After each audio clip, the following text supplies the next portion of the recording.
All right, let's dive into the deep end of one of the most mind bending topics in science. We're talking about consciousness and self awareness. But what exactly do these fancy terms mean? Consciousness is basically being aware of your surroundings and yourself.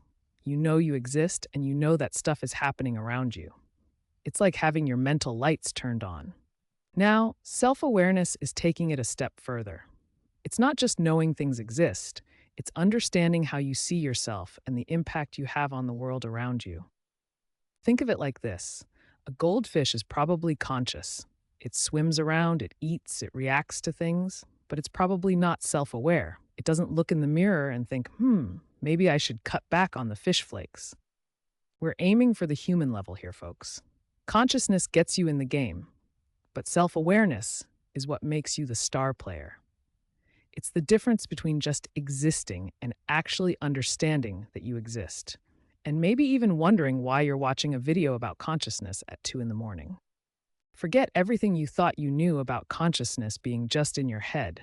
It turns out your brain has been keeping a secret. It's actually been dancing with your body this whole time. Recent research shows that consciousness isn't a solo performance by your brain. Instead, it's more like a sophisticated tango between your brain and body, with constant communication flowing back and forth. The reality is much more interesting. Your brain and body are constantly chatting like old friends at a coffee shop, sharing information about everything from your heartbeat to that weird feeling in your stomach when you're nervous. But here's where it gets really interesting. Your heart isn't just a pump. It's actually one of your brain's most important conversation partners, constantly sending signals that help create your sense of self. Scientists have discovered exactly how this brain-body conversation works. Signals from your body, like your heartbeat or that butterfly feeling, travel to a brain region called the thalamus, which then passes the information to the insula. The insula then creates that magical I am me feeling by integrating all these body signals with your thoughts and emotions. It's like your personal identity DJ, mixing all the tracks of your bodily experience into the song of self-awareness. So the next time you're having an existential crisis, wondering who you really are, remember to thank your heart for pumping out those self-awareness vibes. After all, without this brain-body tango, you'd just be a very confused head floating in space. Here's where things get really interesting, and by interesting, I mean wonderfully chaotic. The truth is, nobody really knows for sure what causes consciousness. Scientists have proposed over 20 different theories to explain consciousness. It's like a scientific buffet where everyone brought their own dish and nobody can agree on what tastes best. It's like trying to figure out the plot of a soap opera where everyone has their own interpretation.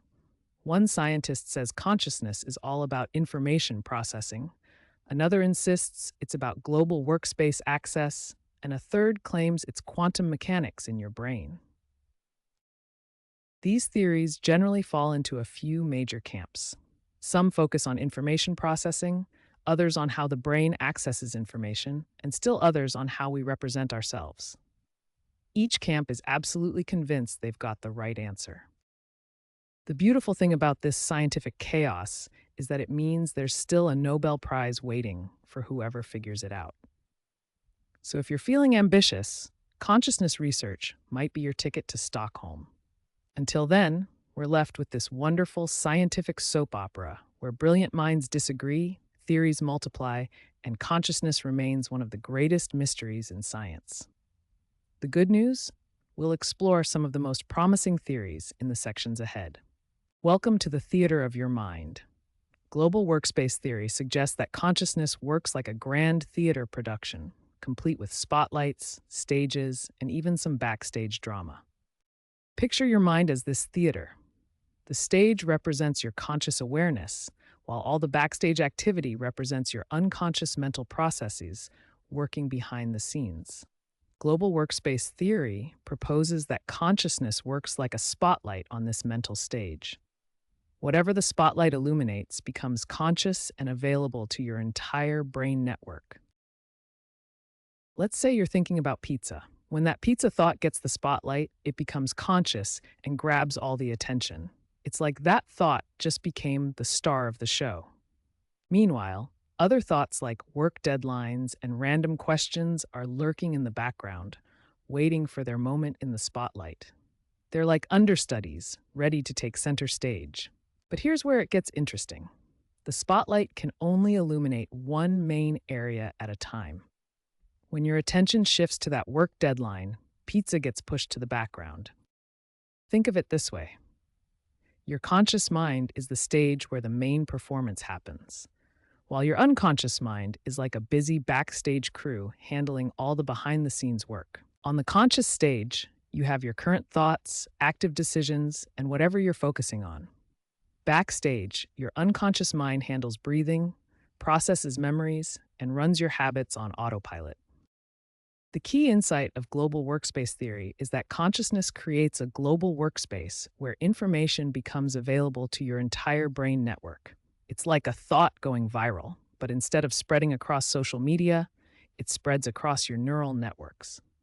So next time you find yourself obsessing over pizza or any other thought, remember, that's just your mental spotlight doing its job, making sure that important information gets the attention it deserves on the stage of your consciousness. Integrated Information Theory, or IIT, takes a completely different approach to consciousness. This theory suggests that consciousness isn't about where it happens, but about how much information is being processed and how interconnected it all is. Think of it like this. Imagine a simple network with just a few connections. According to IIT, this would produce relatively low levels of consciousness. But add more nodes and connections, creating a web of integrated information, and suddenly you have much higher levels of consciousness. The complexity is the key ingredient. This is what actual integrated information theory research looks like. Scientists measure how much information flows between different parts of a system and calculate the total integrated information. Think of consciousness like cooking. A simple recipe with just bread and butter gives you toast, basic but functional. But a complex recipe with dozens of ingredients and intricate steps creates a gourmet masterpiece. According to IIT, your consciousness levels change throughout the day based on how much information your brain is processing and integrating. Just woke up? Your brain is barely integrating any information. You're conscious, but just barely. After coffee, more neural networks come online. Information starts flowing between brain regions. When multitasking, your brain is juggling multiple streams of information simultaneously. High integration, high consciousness. And when you're completely overwhelmed, your brain is processing and integrating massive amounts of information from every direction. Congratulations, you're super conscious. That's integrated information theory in a nutshell. Consciousness emerges from the complexity and integration of information processing. The more complex the web of information in your brain, the richer your conscious experience becomes. Welcome to your brain's most impressive magic trick, predictive coding. Think of your brain as having its own crystal ball, constantly peering into the future and making educated guesses about what's coming next. Your brain isn't just processing what's happening right now. It's like a hyperactive weather forecaster, constantly running simulations and making predictions about everything from whether it's going to rain to whether you'll need that third cup of coffee. When your brain's predictions match reality, something magical happens. You get that satisfying, "I knew that was going to happen" feeling. This successful prediction matching is actually a key component of self-awareness, your brain patting itself on the back for being right. But what happens when your brain's crystal ball gets it spectacularly wrong? You know that feeling when you confidently reach for what you think is your coffee mug, only to grab your phone instead? That's your prediction system having a bit of a meltdown. So here's the fascinating part. Self-awareness isn't some mystical property floating around in your head.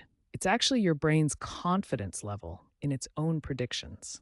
The better your brain gets at predicting what's going to happen, the stronger your sense of self becomes. In essence, predictive coding means your brain is constantly running its own little fortune-telling business. And when business is good, when predictions match reality, your brain gets to say its favorite phrase, "I knew that was going to happen." It's like having a very smug, very accurate weather forecaster living in your head. As artificial intelligence gets smarter every day, we're faced with a mind-bending question. Can machines become conscious? Can a robot actually be self-aware? Today's AI can do amazing things. It can beat world champions at chess, recognize your face in photos, drive cars, and even write poetry. But does any of this mean it's actually conscious? Here's the key distinction. Intelligence is not the same as consciousness. Intelligence is about processing information efficiently. Consciousness is about being aware that you exist in the first place. Imagine giving a robot the classic mirror test.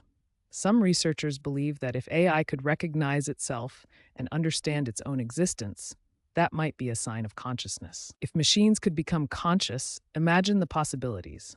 Self-aware toasters refusing to burn your bread, smartphones having identity crises, GPS systems questioning their purpose in life, and robots needing therapy sessions.